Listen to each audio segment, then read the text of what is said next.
Thanks everybody for hopping in on what we know is a busy day and a momentous day. We'll probably, I don't want to completely avoid the conversation of a fairly significant inauguration today, but we'll probably move into other matters and just kind of have that in the background. I think I'm excited about what this group represents, what ETH Denver represents on the back of what looks to be a pretty positive shift for the country at large. So hopefully this is a good start to a new era, at least in the US. So before we kick off, John, for those that just joined, Justin and John are both with ETH Denver and want to give everybody sort of an update and quick tour of what we've got coming there. But I'm going to run through just a real quick high level on sort of C-Lab, where we've been, where we're headed, just to sort of lay some groundwork. Hey, Russell, awesome. Thanks for joining. So I'm going to just pound through that because I think about 80% of the folks here probably have some of that background. So I'll make it quick, and then we'll leave most of the time to chat all things ETH Denver. Let's see. Share this real quick. Cool. Everybody can see that, hopefully. Yep. So just super quick. Let's get through this. Real quick on just initiatives, ETH Denver being sort of on the forefront here for the new year. Look at some other resources and just some projects that we're sort of aligning around. And again, we went through this late last year, so I'm going to make this very quick.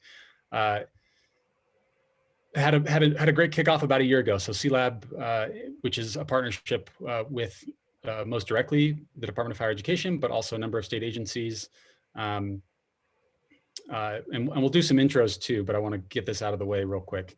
We're about a year into this work and had a kickoff with a number of organizations, a lot of which on this list are certainly still invested and involved.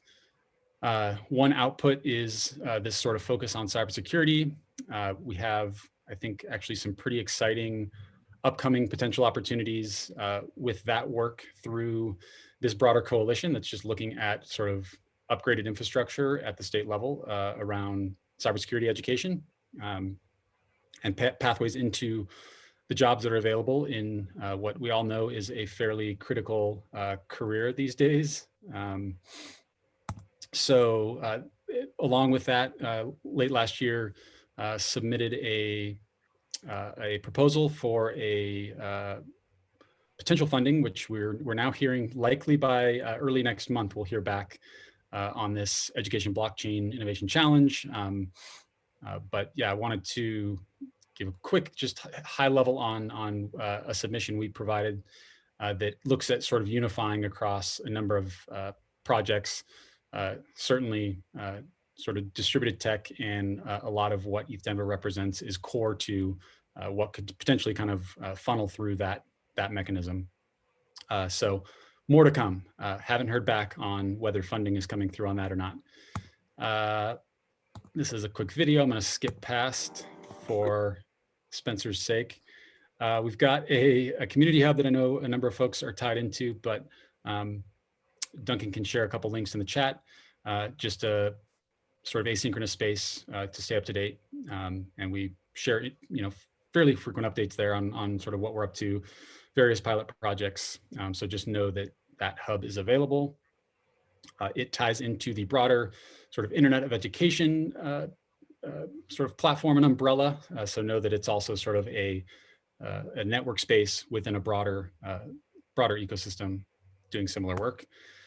We've got the pulse calls. We'll continue to do these every month. So thanks and these are all archived and recorded, so you can certainly review them as you have time. A bunch of other efforts that are ongoing and that we're helping to kind of create alignment around. The digital ID that Russell, I'm glad you're on. You can give a quick update there. My Colorado Journey, of which we've had great support, and Michael's sort of leading the charge there. Michael Vante. We'll give you guys a chance real quick if there's any updates you want to share. And then a number of other sort of aligned state initiatives, as well as some broader national work. Cool. And this is the last piece I'll land on that we didn't have sort of late last year. Really learning economy as a, I guess, broader group, above which, C-Lab is sort of a network within our broader work. These are really what we're focused on coming into 2021. Equity, agency, economic mobility. That comes in a lot of flavors, but we certainly see that as sort of one of the core pillars that we're supporting, providing that for students. Advocacy, thought leadership across this broader sort of blossoming meme that is the IOE. We're seeing more and more traction around just aligning around that sort of concept and that idea. So providing just support across the ecosystem, incubating, facilitating, providing support at sort of the localized level, of which C-Lab is certainly a part. And so building out local ecosystems and finding places for pilots to exist that can start to prove out what's possible. Phil Long obviously has a lot of insight into what's evolving in the sort of pilot and learning and employment record space. So we can see if we can get to that as well. And then just advancing open standards and open source tech that sort of underpins a lot of the work. So I know that was a flash, but wanted to kind of level set with that to start. So let's do maybe John, Justin, quick intro, and then kind of whatever time you've got, 20, 30 minutes, whatever feels right to chat ETH Denver, give a tour. We'll kind of leave it up to you on what makes sense to lay out here. After that, I promise we will do a few intros. We've got a few folks on that don't typically make these calls that I would like to give some room for. Dean, thanks for joining. Great to see you. Jonathan, good to see you back. Armando. So we will give some time for some intros, but I know John and Justin have just a few things happening in their life these days, trying to get prepped for ETH Denver. So let's go there first. Thanks. Can you hear me? I guess I'm on, right? Yeah. You good? So I'm John Fowler. I'm the executive steward and founder of ETH Denver, which is the world's largest Web3 and blockchain software development competition. I've got Justin Moskowitz, my co-founder, here with me today. He's our operations and strategy steward when it comes to actually executing the event. Typically, we do these things in person at the old Sports Castle down on Broadway every February. But this year, because of COVID and travel restrictions and visa limitations and just health concerns, we've decided to take the entire event virtual. Our event typically hosts 2,500 people. That's what we had in 2020 from 75 countries. And the reason for the event is really about emerging technology of distributed ledger technology, blockchain technology, and related topics, right? So the social movement that is blockchains and trustless environments and new organizing systems and all that kind of stuff. So the ETH Denver installment for 2021 is also adding a second chapter called Colorado Jam. So Colorado Jam is where specific use cases being put up by different state agencies are going to be offered to the community for hacking, for building, for solutions. So call it crowdsourcing solutions from the community. And then those teams will end up winning prizes and then ultimately have an opportunity to advance into even potentially an incubation state where there's even possibly opportunities to partner with these state agencies and or private companies to build their projects beyond just a week-long hackathon, but actually into a proof of concept. So our efforts are really around two things, which is first off, creating a big tent of opportunity for technologists, builders, developers, entrepreneurs from across the globe to come and express their creativity and have good incentives to do so. And then secondly, sort of converging that with the state of Colorado in making Colorado a destination of choice for blockchain technology and what those implications are with respect to the technology itself. Investment, working in the space, being in the space, building in the space, and then ultimately helping the governor with respect to advancing the state to the next frontier of statehood, which is really kind of reimagining a lot of the existing, ecosystems and agencies that we have, how we do business, questioning those things, but then actually offering up a path to really creating solutions for those things. So it's going to be quite an event. We do expect this year between 3,000 and 5,000 unique people participating online from all over the globe. We're expecting more than 75 countries because now you don't need a visa. You just need an internet connection and the ability to connect into the space. I will, for just showcase purposes here, I'll have Justin, do you want to jump into the space and do a quick tour, and I'll sort of annotate as you're doing it? Yep. So we've partnered with some of the best technology companies in the world who are on the leading edge of reimagining conferences and what it means to be a part of one. So we've actually built a completely virtual space in a video game, and your avatar is completely and totally customizable to you. Male, female, hair color, shirt preferences, drink preferences, what kind of mask you want to wear. We've designed all of this to be almost replicating what it feels like to be in a real conference event. You do you be you. And this is something that you can then just kind of run around and experience the event. Every one of these green spaces that I go into is a private chat zone. Here's the Colorado Jam booth. This is where the governor and, Dr. Piccioni or other, Betsy, Director Markey or any of the others will be spending their time chatting with people. Russell will be here talking about bounties with projects. A whole bunch of cool stuff happening, but the serendipity and randomness of a typical event is replicated online. In this particular room, as an example, we'll have a live stream from a DJ all week. So in addition to consuming all of the live content, you'll be able to come in and socialize with your friends and bust a move on the dance floor. We've also gamified the entire ecosystem with non-fungible tokens, which are digital assets to represent all of the activities that you've participated in. So whether it's dancing on the dance floor or visiting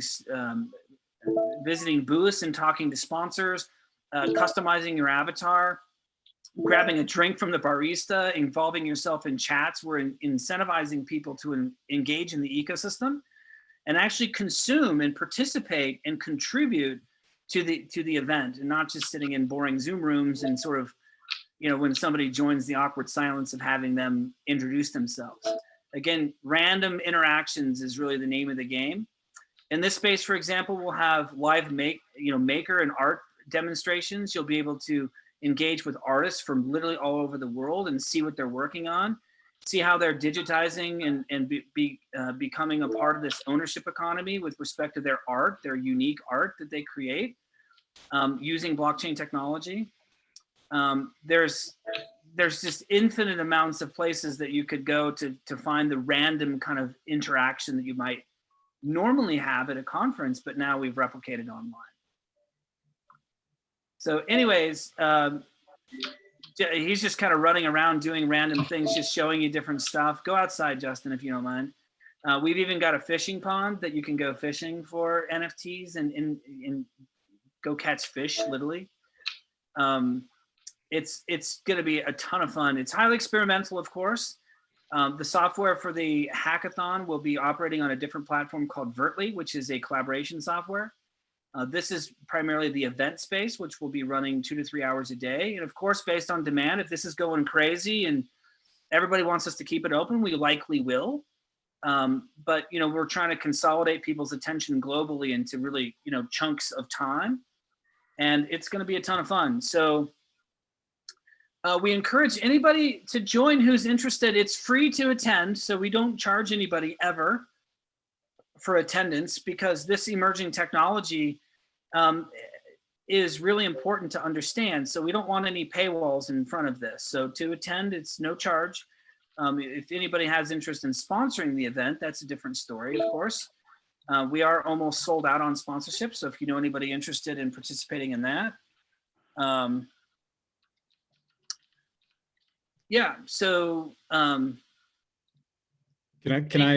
yeah, go ahead, Taylor, if you've got any questions or comments that you want to contribute. Yeah, just knowing some of the folks here to give I know we've got a couple sessions we're thinking through, and some sort of educationally focused bounties, but like maybe a high level on whether it's students or educators, or is there a unique angle or something to think about when it comes to sort of the intersection of state agency, educational institutions, students, and the event?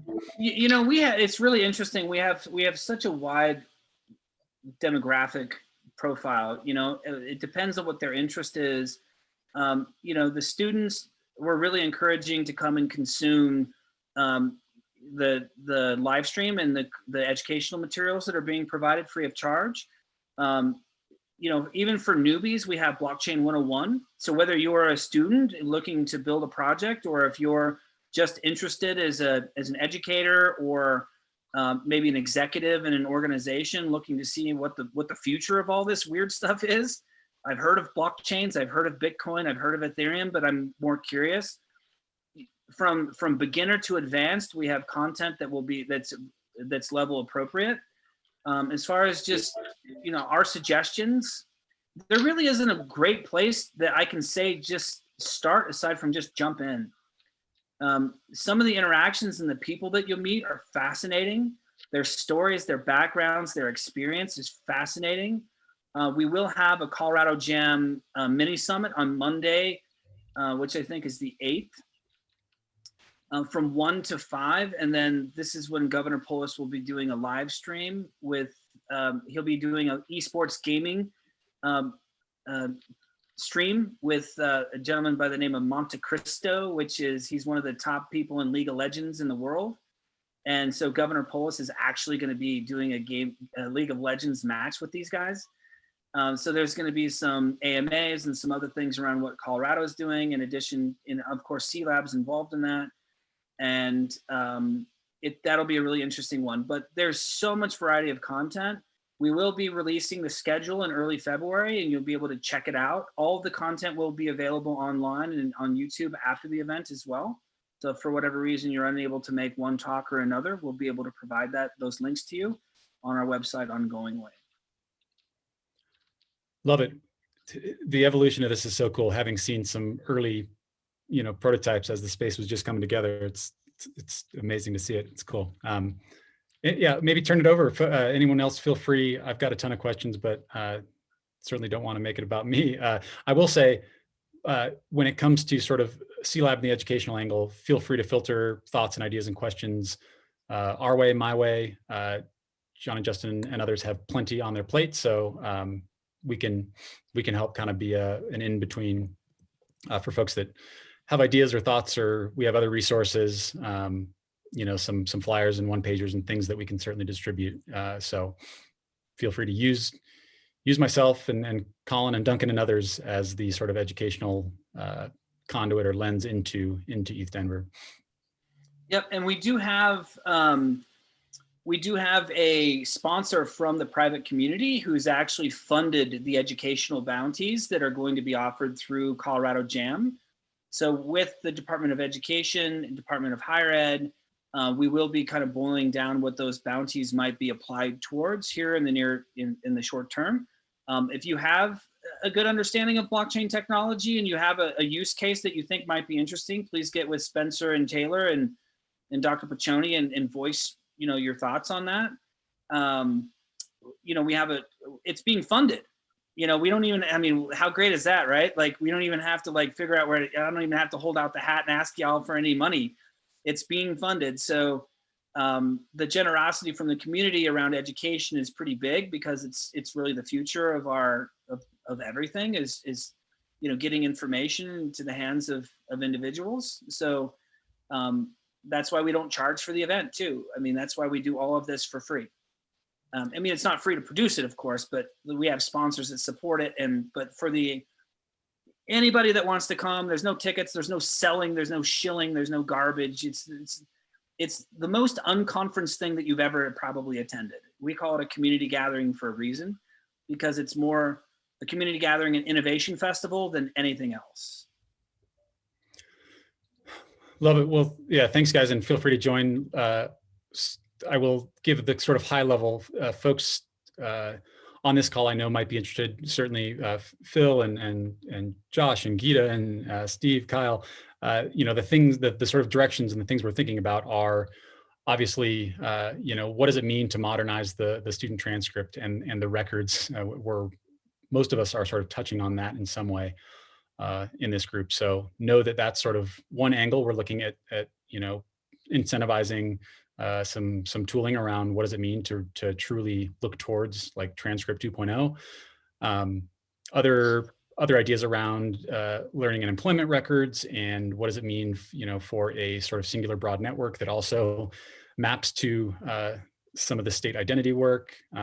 So there's a lot of good momentum and a lot of interesting sort of seeds that'll come out of ETHDenver, and create a great pathway into a number of other initiatives. Maybe feel free, anyone that has questions for John or Justin, and if not, Russell, maybe anything else. I know you've got some exposure into what's going on at the. Yeah, he's knee deep and a mile wide. Yeah, he's got plenty to say, I'm sure. Yeah, feel free, Russell. Yeah, I think this is just such a cool and unique opportunity. And one of the, like John says, you have to just sort of jump in because like not many people have tried doing this before. I mean, it's, I don't know if you guys have been to any of these other conferences or anything that are virtual, but they're just basically a conference call that lasts for 48 hours. And that's, as boring can be, and especially the irony, I don't miss the irony of doing you guys have probably been in a few of these doing demos as we're sitting in the thing we're kind of trying to avoid. So anyway. Right.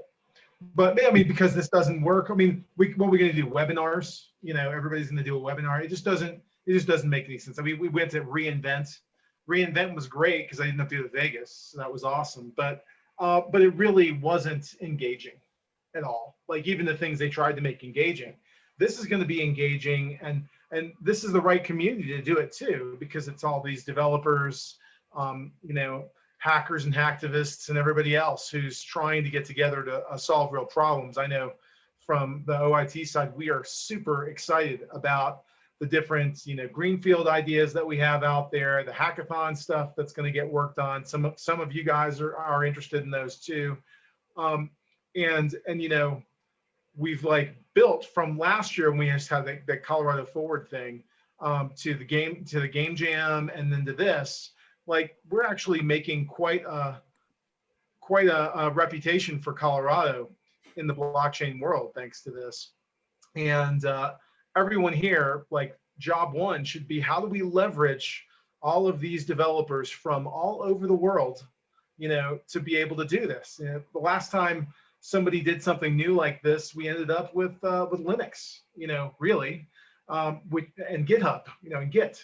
So some pretty awesome things came out of that. This might be just as cool. Like, do you want to even maybe step back and do a quick intro, Russell, and in particular, some of the alignment with the ID work? And I'm thinking sure. Dean and some others on the call might be interested in where the state's sort of headed and some of where your work lands. Sure thing. So I'm Russell Castanero, the Digital Transformation Director at OIT, Office of Information Technology in the state. And you may have heard we deployed, about a year ago, we came out with My Colorado, which includes the Colorado Digital ID, which we were the first state to have a fully electronic digital ID. We waited about a year to work with the police to make sure it was a safe use case for them to use. And in doing that, we implemented all the technology that we're using for really expanding the use of digital identity. There are a cajillion different uses, from checking in to a location to sharing your information attributes or identity attributes securely, to confirming that you received a vaccine, to getting real-time KYC, to onboarding to something like My Colorado Journey or any other sort of service seamlessly, to being onboarded into a cryptocurrency exchange or a financial institution, to loads of other things we've been talking with, a lot of different vendors about what they do. I go everywhere I go. I went with my girlfriend to CarMax yesterday to look at a car, and you have to check in and give them all this information. All I could think of was, wow, we could deliver this to them so much easier that it wouldn't be on paper and probably get stolen, you know, in 6 months anyway, and end up with a UI claim in my name. But you know, there are so many interesting things that we're hoping to do with digital ID, and it's one of those things that until you see it, you really don't quite understand it unless you're in the industry already. And we're really excited to work with anybody at this point now, since we've got that sort of, we really had to get the police integration done. And so we deployed with the public safety in December, and we're going with Thornton and Denver County this month. And then next month, I think we're adding Arapahoe and Colorado Springs. So we're expanding to the law enforcement, which we thought was the hardest nut to crack. And now we're trying to make and I know Taylor's been asking for some of our documentation, and we're trying to update it as fast as we can to make it so that it's really easy for just about anyone to leverage secure delivery of identity attributes, but that are based on a push. Basically, a user pushes those attributes or that information to an endpoint, not a pull, right? Because I think pulls are inherently unsafe. Yeah, I mean, this is the excitement is there's just obviously this movement within education to put the learner at the center of their own data, and nothing has elevated the importance there more than what we've kind of been through over the last year or so.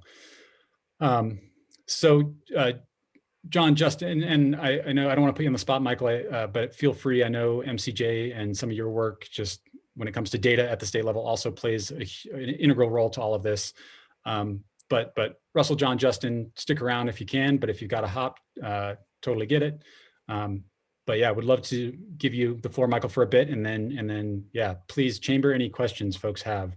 Definitely want this to be, and don't hold back. I'm feeling motivated on the back of an eventless inauguration today. So let's dig into the weeds on any of this. Phil, I know you've probably got some ideas as well.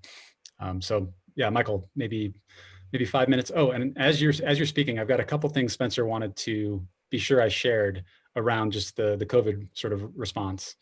So I will do that in the chat as you're chatting. Thanks. Wonderful. Well, hi, everyone. I'm Michael Vonte, Senior Director of Research and Data Governance at Colorado Department of Higher Ed. Always great to be with you all, and so excited to hear about all of the ETH Denver events and looking at the game. I'm really excited right now. So I'm really looking forward to walking around and exploring when the time comes. So that's great. As Taylor said, we've been working on a lot of different things, a lot of which kind of falls under our My Colorado Journey umbrella. And so all of that work continues, working very closely with Russell and our colleagues at OIT in being able to see those connections between My Colorado and My Colorado Journey, and being able to lean even more into that relationship as much as we can. I guess maybe update-wise, the only thing I might share, and I can't remember if I shared this with this group, I might have teased it at the end of last year. One of the things that we've been working on with Credential Engine at the national level has been publishing all of our eligible training provider list, or ETPL, provider and program level data to the Credential Engine registry. So that all work has been completed, which is very exciting and great. And so all of Colorado's ETPL data is now published to the Credential Engine registry. As you can imagine, some of that work led to some data quality questions and wanting to maybe build out some of how we do that. Also being able to kind of knit together various different projects to very broadly make the ETPL better in Colorado, to be the canonical source for education and training opportunities in Colorado. So we'll continue all of that work and being able to build on those data, and with Bright Hive's help, continue to build out the data trust that we have deployed, and being able to have a whole host of use cases, and thinking about what those use cases look like depending on what data are in the data trust. So just a couple quick updates from me. Again, really excited about ETH Denver. And I know Dr. Piccioni is also excited about all of those things. So happy to take questions. Thanks for having me. Cool. Michael, yeah, Phil, please. I was just going to ask Michael, give me an idea, how is the data trust helping you to generate those use cases from the data that you're acquiring? Yeah, so with BrightHive's help, being able to kind of put all of these in the secure data lake, if you will, of the data trust. And, I think it really has been me and others and just kind of going out there saying, hey, we have this thing, this data trust now that does X, Y, and Z, and thinking about those either projects or initiatives that maybe were off to the side and there was a roadblock of data, being able to kind of bring those in and say, well, we can do this now and we can do these things. I will say this is me putting my state bureaucrat hat on a little bit, but one of the most attractive things that I think has arisen from the work of the data trust is being able to do things like federal reporting on a whole host of things. And for instance, for some of you who might know, when it comes to WIOA reporting at the federal level for those education and training programs that are receiving WIOA dollars, we have to do a report on what are those outcomes for the students who are in those programs. And so by knitting together higher ed data and wage data and some other data sets in the education workforce space in the data trust, we're able to then generate that federal reporting. So it's not someone who is knitting together by hand all of these different things. It's being able to do them securely in that trust, and that's been very attractive to a lot of our state agency partners. Also thinking about maybe some other opportunities in the K-12 space, thinking about what all of that means and looks like. So it has been that roadshow in terms of getting those additional use cases, also being able to do some of that federal reporting. I'll also say, just because we had a meeting today, being able to work with the folks at Ripple, Research Improving People's Lives. Some of you might know them, and Justine Hastings, so I know, has done a lot with that group. They have expressed an interest in working with Colorado and being able to do some of the work that they've done in Rhode Island in Colorado, and being able to leverage things like the data trust to do some of that work in terms of machine learning, being able to kind of map skills of individuals and connect individuals better to education and training opportunities. Very much aligned with our My Colorado Journey work. And so being able to bring all of these partners together has been exciting. We'll see where it goes. So lots going on those fronts. Thanks. Awesome. And This is Wendy. maybe, oops, sorry, go ahead. Oh, is that okay if I ask Michael 2 quick questions? Yeah, please. Do we have enough time? Okay. Yeah, I'm going to, because we do have, looks like about 20 minutes. I do want to sort of broaden because Dean's here with us. One question for Michael, and then Dean, want to make sure you have a chance to talk about some of your work and obviously how this aligns to some broader work going on a global scale. So totally up to you, Dean. Don't want to put you on the spot, but if you're open to it, would love some perspective. But yeah, please, Wendy, go ahead. Thanks. So Michael, I'm curious as to whether learners have access to the credentials that you're collecting and storing. I would broadly say yes. All of the work that is kind of fitting under the work of Credential Engine has been around enhanced credential transparency. And so what we're trying to do is elevate that transparency for all of the different programs that are on Colorado's ETPL. And so being able to then provide that to an individual who's doing that work and exploration of all the different opportunities that are available to them that are authorized by the state.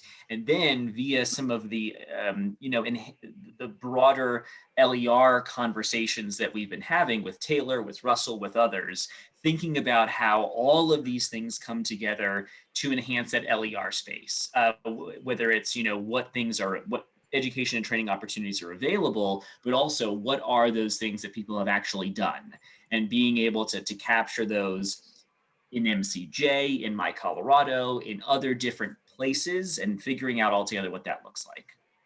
Awesome work. Thank you for all your progress. Yeah, and LER, learning and employment record, for, I think most have probably heard that on this call. Dean, if you'd like to intro and share a bit, would love to give you that space. Up to you though, and if not, we can open it up to broader questions. No, that's fine. So I'm Dean Klein with World Bank's EdTech team.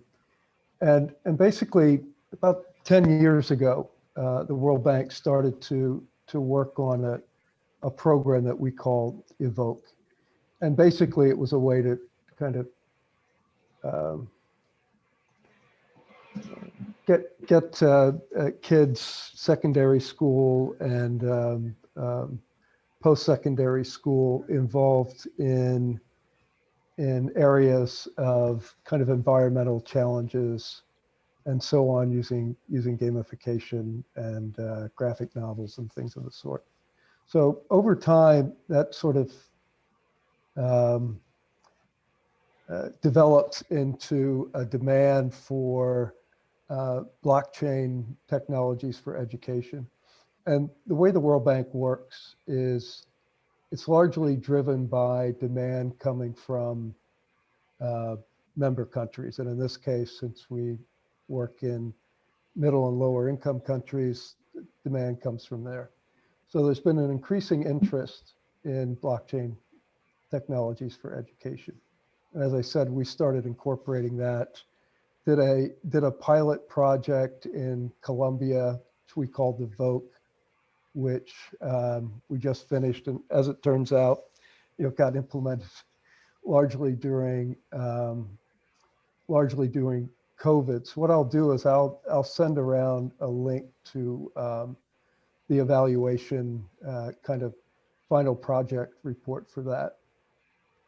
So what we decided to do then is to see if we could bring together a group of experts from around the world who were interested in, again, kind of using blockchain technologies for education in developing countries, and focusing on 5, 6 areas where we thought that we needed a bit more clarity, understanding, and so forth, with the idea, at least from our perspective, to start to implement additional pilot projects and then have those pilot projects become national projects, and then kind of trying to develop some sort of global good. So we got introduced to LEF, and then Taylor, Philip. We started a kind of a kickoff for this, what we'll call a community of practice, and invited a few folks to that, and that was in mid-December. So from here on, what we'll be doing is, I think we'll probably do about 6 topics, one every other month, having one of the participants in this community of practice, or one or several, kind of take over the presentation and the sort of learning on these topics. And I should add too, if any of you are interested in this, please do let me know. We're trying to keep it somewhat small, but again, you're most welcome.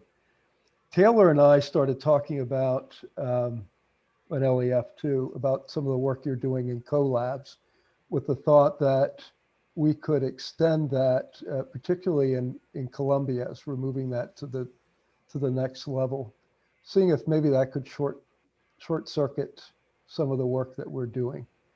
And two, in the interim, since what was happening in December, sorry to belabor this, but the day before we had more of a public sort of gathering on this Evoke program and in areas of blockchain and education. Invited quite a few folks also from World Bank staff. And they in turn, now we have, I don't know, 10 requests for projects. And then, so Inter-American Development Bank getting also involved in that, the Asian Development Bank, and philanthropies, research centers, universities. We're trying to bring together a diverse group. And maybe sort of this comes down to, I think, see who was it? it might have been Russell or whatever, having mentioned sort of the global good that might come out of something along the lines of a Linux, for instance. But again, for us, the main concern is middle and lower income countries and making sure that they're not sort of left out of what's happening. And you'll always get several countries who are very progressive and willing to take this on. And so again, idea is to help them out, to share this, help others if they want to do the same thing. Sorry that took so long. No, thanks for sharing. Yeah, I mean, it's exciting. Obviously, we can get in our sort of local Colorado bubble, and I think it's just good to know that this work extends outward and has reach, and there's opportunity. So we'll stay in touch, and obviously by way of LEF and the broader network, we can certainly filter opportunities back down to the local level in Colorado as things evolve. So yeah, thanks for being here, Dean. I know Thank you, Taylor. as well. Thanks all of you. It's terrific work, by the way. So last 10 minutes, open floor. And yeah, I think John and Justin know this well, but it's also just exciting to know that like this is a conversation that has found its way into bigger, broader institutions. It's as much as we're bringing together, there's a lot of crypto anarchists and hackers that probably thumb their nose at some of the broader, bigger institutions. I think certainly what C-Lab and what ETHDenver is moving towards is like demonstrating that there's bridges to be built between sort of existing infrastructure and what's to come. So open floor, and anyone else that would just like to do an intro, feel free as well.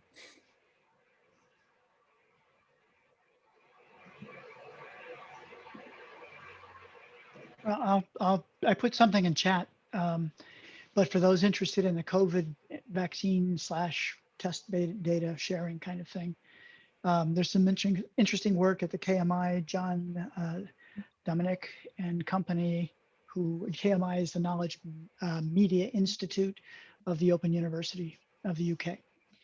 And they've been building a test case where they're using solid pods, storage pods, which actually run on mobile phones. I mean, they're amazingly scalable, and store the data in there. And the app that they've written is the only thing that data store writes to. So the data store is never exposed to the broader world.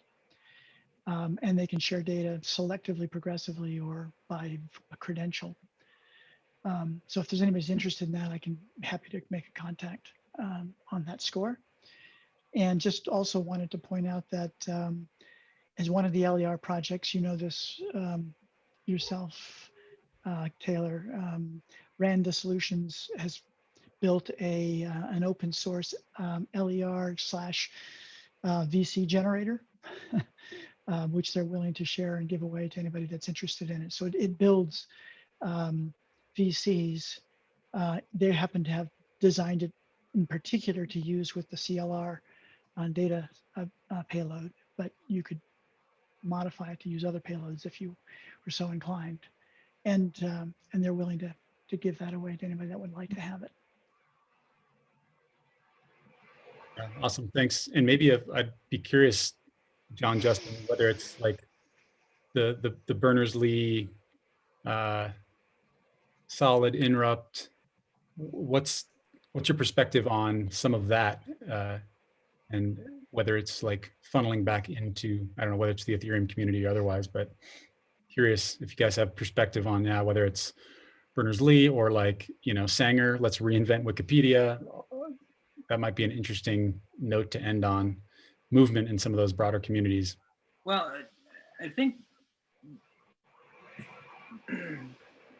I was at a C-Lab event on a panel talking about like data federations and other things like that. And I think to sum up the blockchain movement and what this really means is it's really about, like you had mentioned earlier, the student being in control of their data, right? This is the user-driven internet.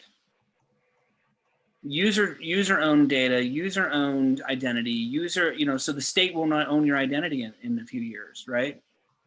That's what My Colorado ID, it's sort of a parallel program, but it really sits with the user in the end, whether it's employment or data or, you know, credentials or whatever. It's moving everything out of centralized repositories and federations and into the hands of users. From a power distribution standpoint, they say in economic circles, data is power. I think we all agree, data is power, data is value.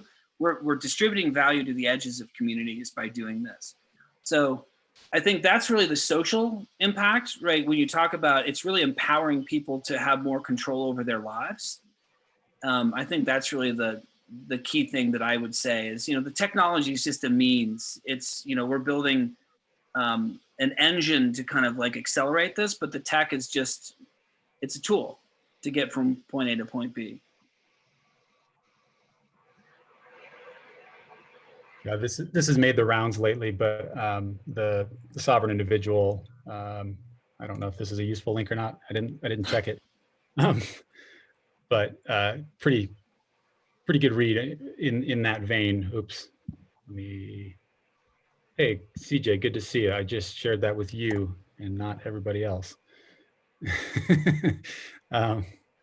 But good read on those concepts, and I mean, this was written, I don't know, late 90s, I think, or something, and man, a lot of prophetic words. I just was revisiting, I read it a while ago, but I think, yeah, there's this interesting, I guess, yeah, that was always at the core of a lot of what, you know, the early internet was about, and it's interesting to see the movement back that direction.